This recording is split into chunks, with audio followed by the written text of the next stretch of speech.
A little bit of a different set, this, isn't it? You usually see me in that corner. That's where I shoot the news blur. That's where I shoot my head-on videos.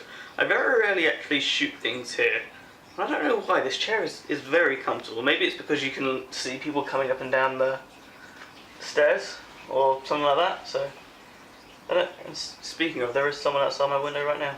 So yeah, I think the purpose of today's video is a bit of a storytime video, which I guess is just a vlog in the past. Whatever. Some of you that follow me on Twitter, you can find me at mobile_dom. A couple of days ago, I posted a set of photos from my first surgery I had in 2013, I think. And I had a lot of people asking what I was having surgery for, what happened to me. And I thought that's what I'd discuss in this video. So, let's get into it, shall we? Starting off, I will say early in the video, I will be posting pictures that some people may find graphic. If you don't like bruising, swelling, scars, stuff like that. Not like major scars, they're like keyhole ones. But still, if you are made uncomfortable by things like that, you should probably not watch this video. Or if you just don't like things of gory descriptions or something like that, same place. That's a really good espresso. Kind of made me wish I made another one. I'm not gonna make another one. So yeah, enough procrastinating, let's just get into it. I have a condition known as Poland syndrome, and basically it is either the misplacement or just not having of certain muscles or ligaments, tendons, and for me those are located in my chest. So the left side of my chest, I have no pectoralis major or pectoralis minor. The easiest way to describe this would be if I were a woman, I would literally have no left boob. So before I had my surgeries, it was skin, and below that is rib cage.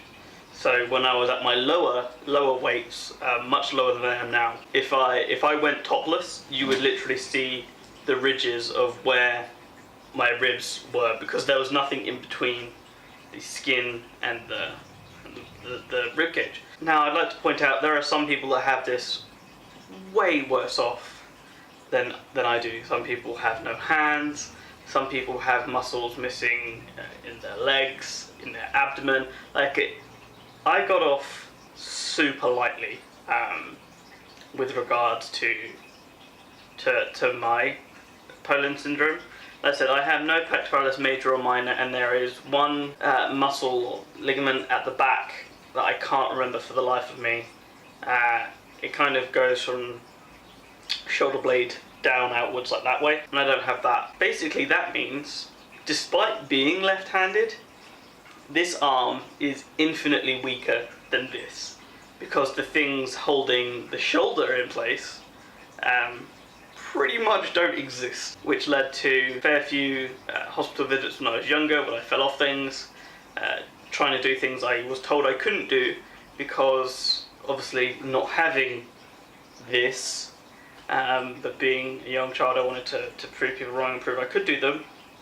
So in fact, couldn't do them. So yeah, there are things that happened when I was younger that I probably could have gotten away with had I been smarter about it, but I've never been the smartest person when it comes to common sense. So Poland syndrome is a genetic birth defect. It's something I have never had.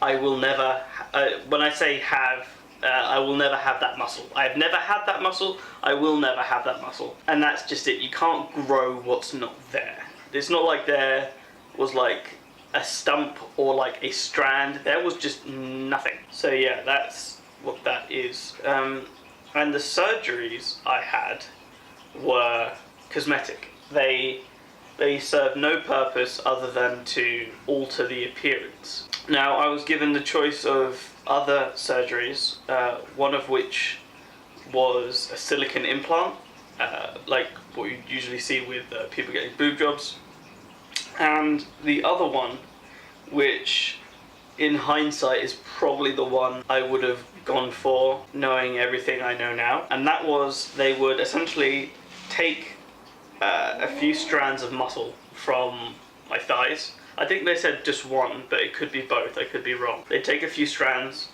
and they'd essentially graft it in to the stumps, more for lack of a better word. And that way there would be an actual muscle that I could grow, I could work out, I could have a muscle. But in the end, what I ended up getting done was, I believe it's called lipoplasty, and basically it's a fat transplant. So the first part of the surgery I had, I've had multiple times, I think I've had it 4 times now, I'm not having any more done, is liposuction. Now, at the time I was getting these done, at least this first one, I was a ballet dancer doing probably about 6 hours of dance a week. Down from my peak when I was like 12 or 13, I was doing like 17 hours a week. But 6 hours of strenuous dance, like ballet and modern and stuff, is still pretty hefty workout. I weighed like 8.5, 9 stone, and I had a very, very low muscle to fat ratio. There was pretty much nowhere in my body they could take fat from to later on graft somewhere else, which means that when they went in with the liposuction, which again, you don't know, they are just huge needles, and essentially huge needles on a vacuum cleaner, and I'm just so glad that I was asleep the entire time, because I don't think I would have been able to deal with the insane amount of just pain, for lack of a better word. It's, like I said, you're being jabbed with this huge needle. Like, again, I might put a photo up here now, but just Google liposuction. That thing is brutal. You're essentially being stabbed with a big ass hollow needle attached to a vacuum cleaner, going in, out, in, out, in, out. And like I said, the only places they could really find any, and again, not a lot, was my abdomen. So I think there were 8 holes. So there was 3 on either side, and there was 2 in my belly button, one going up, one going down. And the surgery was meant to take, I believe, 90 minutes. And it took nearly 3 hours. Because again, what they do is they use liposuction to take the fat out, then they have to clean it up, essentially, purify it, and then inject it back in and sculpt it to make it look a bit better. And again, it's not a one and done thing, because A, you couldn't get enough fat off me the first time. B, the amount of swelling, you can't see everything. And D, it's just very few people have enough fat to do it once. But what happened to me was there was a scare that they had, when they were putting it back in, they had nicked part of my lung. So I had to stay in the recovery bay for an extra hour and a half. And I'm not comfortable, because despite the drugs they pump into you, which I will say, morphine, great drug. But even some of the other stuff, so when I'd woken up, they obviously couldn't give me more morphine because there was already morphine in my system. What they did is IV paracetamol. And IV paracetamol has nothing in common with the tablet drug because that is bloody useless. IV paracetamol is great. IV paracetamol works surprisingly well. So yeah, they thought they'd nicked my lung. So not only did the surgery take nearly twice as long as they were expecting, my time in a recovery bay was probably about 2 to 3 times as long as it was meant to be. Add on to that, the drive home from the hospital, I wasn't driving, was probably about 2 hours. So none of this sounds ideal. And that is pretty much the story of my first surgery, which is where those photos came from. That is later that night. So we've gotten home. I'd taken my top off to show my sister, I think, and I got my mum to take photos. So this is only about 5 hours in of after the surgery, and that's what those bruises looked like. Those bruises only continued to get worse for the next 3 weeks, and the surgery recovery time was only meant to be 6 weeks. I don't think I had a recovery time less than 2.5 months. Yeah, I don't think any was less than 10 weeks. I recovered really poorly. But that was probably, actually no, the third one was probably the best. Shortest recovery time, nothing went wrong in the surgery, nothing went wrong in the recovery. It was just a pain in the ass to try and recover after you'd essentially been bludgeoned with a big ass needle. Surgery number 2 is where things went really wrong. Again, going in, very little fat there, because despite it happening nearly 9 months prior, I still couldn't gain the weight. I'd reduced my dancing to 2 hours a week, which was still too much. My metabolism was just too high, and so very little fat. Again, I bled a lot in the surgery, which made them a bit scared. But the worst thing happened after. So about 3 or 4 days after the surgery, I was lying in bed. I was boiling hot, sweating, having to have someone change my bed sheets like every couple of hours because I was just sweating so much. And I couldn't move my arm. I could not move my arm more than about 5 degrees sideways. I couldn't lift it up. It was too painful, but I physically couldn't tell my arm to move up. Like, the muscles to do that weren't working. And it got worse. It got hotter. It got redder. It got a lot more swollen, and in the end my arm essentially became immobilized. And what had happened is I'd contracted an infection either during the surgery or shortly after. And what had happened after that is, because although it was my own fat cells, it had essentially decided they were evil and pretty much liquefied and got rid of the fat. So not only did it erase what had just been done, it had pretty much erased, I think they said, like 85% of the first surgery as well, which got me really, really down.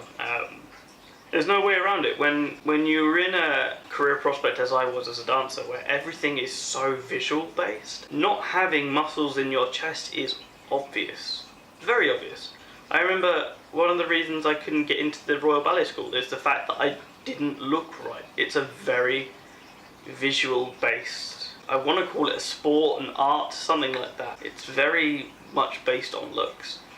So to finally get somewhere and say, like, yeah, no, you could have the surgery, getting one done, cool, getting the second one done, cool, and then losing it, that was brutal. Essentially, there really is no I got really down, got really depressed, considered not doing any more surgeries, just leaving it where it was, because that one went really badly.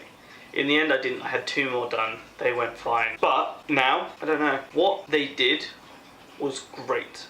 I now have some semblance of a pec, but because fat doesn't have memory, if I work out too hard, if I get another infection or anything, that causes that fat to go, I will be right back at square one. If I work out and do some insane stuff and get like really toned and really ripped, I just burn a load of fat in my body, this will go, and it will go right back to where I was at the start 5-6 years ago, which is where going with the thigh one would probably be my ideal if I'd thought it through properly.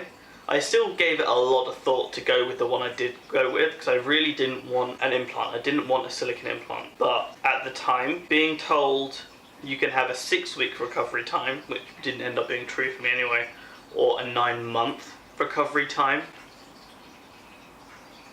Anyway, I hope you guys enjoyed, I guess.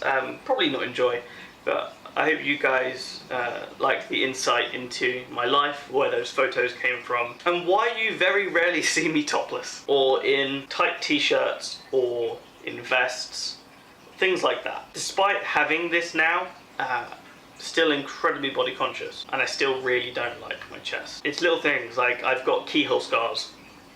Pretty much no one can see them. My ex-girlfriend could barely see them. But to me, they are like neon beacons, and it's like, how could you not see? So yeah, leave any questions you have in the comments below. I will be happy to answer them. Like I said, you can find me at mobile_dom, everywhere important, Twitter, Snapchat, Instagram. And until then, peace.